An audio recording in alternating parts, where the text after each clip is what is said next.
always something. You will never ever have a problem-free moment in life. There's always something. So how do we begin to nurture that hunger? What are the characteristics or the qualities of people that are hungry? What will it take for me to get some of the things that I want? And being hungry for those things, I'd like to share some ideas and thoughts with you. I'm not asking that you believe anything that I say. I'm not asking that you agree with me. I'm merely asking that you stand on and in the conversation that we'll share with you this evening. And if there's something that I say that can fit and work for you, I say use it. If not, discard it and let it be. Is that all right? Yeah. Say, that's fair enough. Yeah. Very good. All right. One of the things I have realized, and many of us have, that if you want something out of life, if you want to change yourself, if you want to acquire something, if there's some goal that you want to reach, that is really not easy as some people will make us feel. That living your dream, changing your behaviors, overcoming negative habits, it's challenging. It's hard.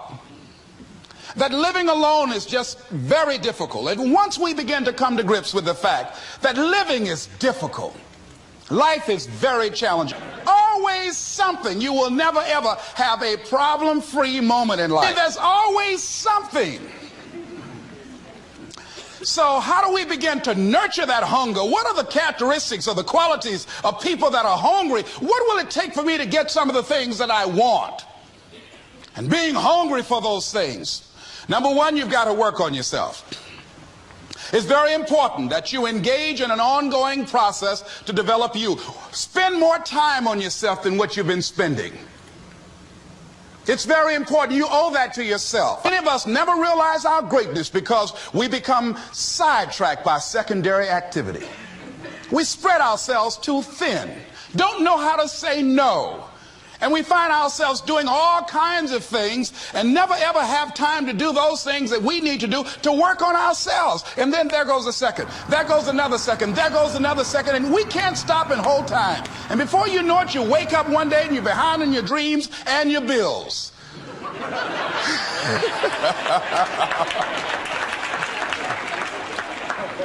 So decide that you're going to take some time to work on you, that you deserve that from yourself, that your life deserves some prime time because you are creating your own production.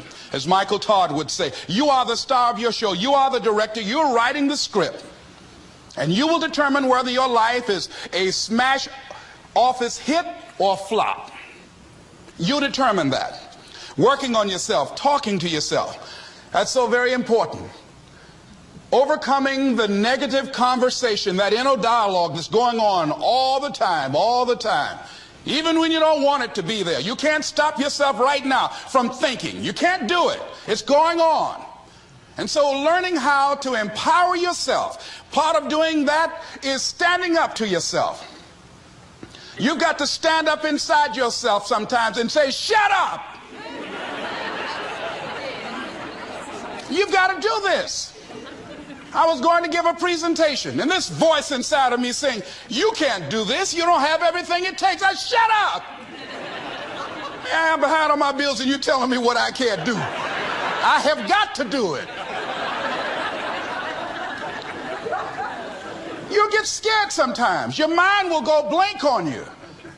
Some people you will allow to unnerve you, and you wonder, what's wrong with me? I'm not crazy.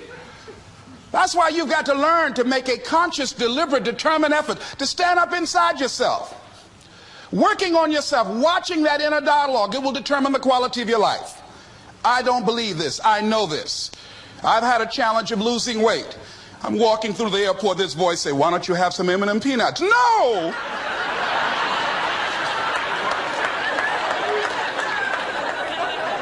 Well, just one. Then after you eat that, you might as well have a Snicker now, you sucker. I had to say, no. I'll diet tomorrow. I saw a skinny man get hit by a truck. Had he had a little bit more weight, he might have lived, you know. Some of you know what I'm talking about. Raise your hand if you know that. That voice is awesome. So you have got to stand up to that voice. When you're working on something you want to achieve, you have got to stand up to that voice. You've got to sell yourself every day on your abilities, on what you're doing, on the goal that you want to reach. You've got to sell yourself every day, every day, every day. According to your level of belief, it will manifest itself in what you're doing. Whatever we have right now, whatever we're demonstrating in our lives, is a result of what we believe subconsciously that we deserve. And part of increasing that belief level is that you have got to convince yourself every day.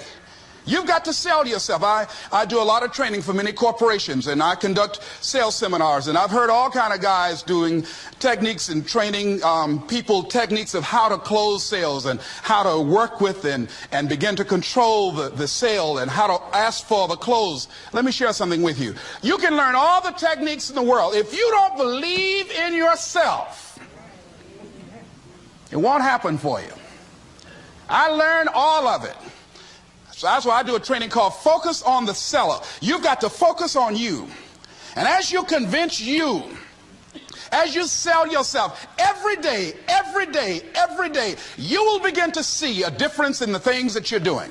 Selling yourself on your ability to perform a job, to achieve a certain objective. Telling yourself every day, here I go again. And I got what it takes. This is my day. And nothing out here is going to stop me. And when you go out there, life say, come over here.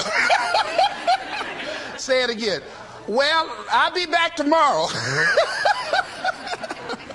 That brings me to the next thing.